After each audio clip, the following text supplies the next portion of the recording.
Incest, a Family Systems Perspective, created by Amanda Hughes, Sharice Rutledge Menefee, Latrice Baxter, and Sheila Ervin.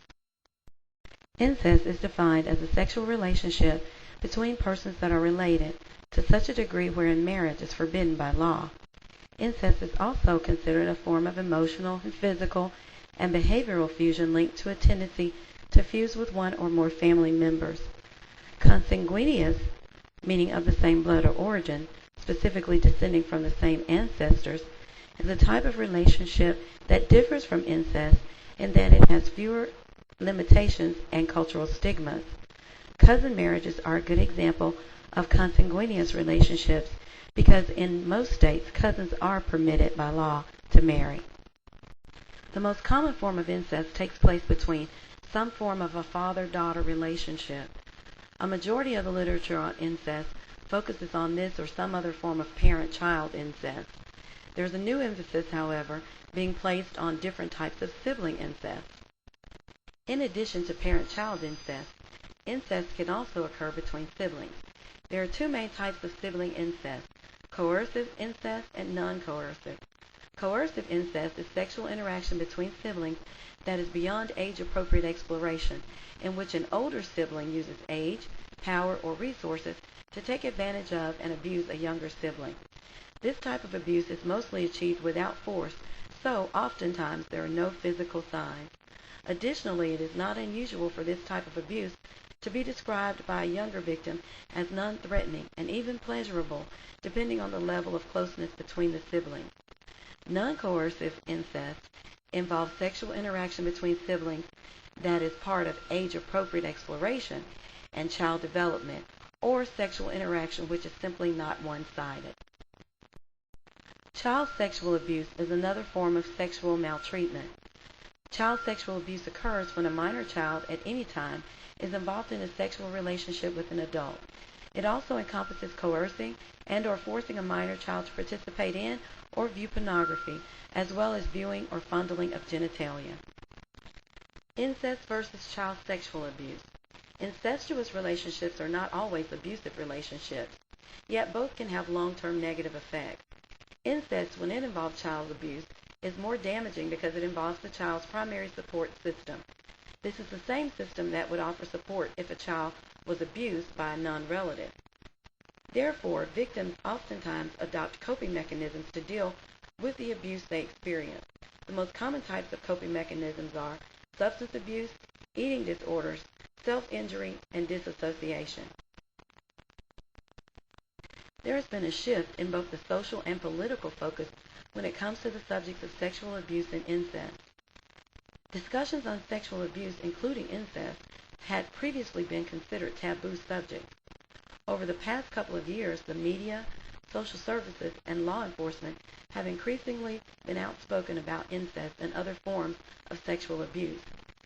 This new openness is thought to be the result of legislation in many states that mandates disclosures by professionals regarding knowledge of sexual abuse. This new type of openness yields both positive and negative results. On the positive side, due to this new openness, it is now considered appropriate to discuss, study, and address incest in psychotherapy. Incest and sexual abuse are no longer submerged in secrecy. Incest and sexual abuse are referred to almost on a daily basis in both local and national media. On the negative side, however, dealing with incest creates emotional reactivity with almost everyone involved. Therefore, there may be a difficulty with romantic and interpersonal relationships. On the negative side, there is a tremendous anxiety from professionals working with families of incest and sexual abuse. Professionals are often in danger of losing their neutrality and can engage in conflict with and or distance themselves from agencies and other individual clinicians. Prohibition against incest serves as one of the central organizers upon which the family as a multi-generational emotional system is constructed. Incest prohibition is embraced and violated by families based on their level of differentiation, emotional fusion, and stressors from chronic anxiety. Prohibition against incest is the foundation upon which both emotional and physical differentiation within the family system can occur. Incest taboo is universally transmitted and serves to prevent damage genetically, psychologically, and sociologically from extreme inbreeding and extinction of the family.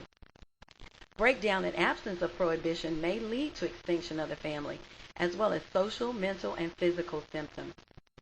From the Bowen perspective, incest is understood in terms of interlocking emotional triangles in the multi-generational emotional process. Incest represents one extreme side of the individuality-togetherness balance. In regard to incest, both the emotional system and the evolutionary biological theory are combined. From the Bowen perspective, incest is described as a manifestation of an imbalance of the forces of individuality and togetherness. In regard to multiple family member access, individuals should avoid seeing incest from the victim's view. Incest should be understood from three views: from the view of the child or the adolescent who experienced the incest, from the view of the adult who experienced the incest as a child, or from the view of the adolescent or adult who initiated the incest.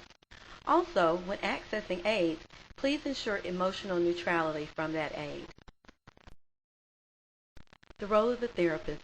The role of the therapist is to be aware of, as well as to be proactive about, not allowing emotional cutoff to cause more damage than the incestuous relationship. The therapist should be aware that if separated, they should work towards family reunification as long as there's no one in danger. Also, the therapist should help individuals within the family system find a balance between individuality and togetherness, and they should also help them to form healthy boundaries. Finally, and most importantly, the therapist should be able to remain neutral. It is important not to become overly involved or enmeshed, and yet at the same time not to remain too distant. The therapist should avoid placing blame and instead should encourage the family members to hold themselves responsible for their actions.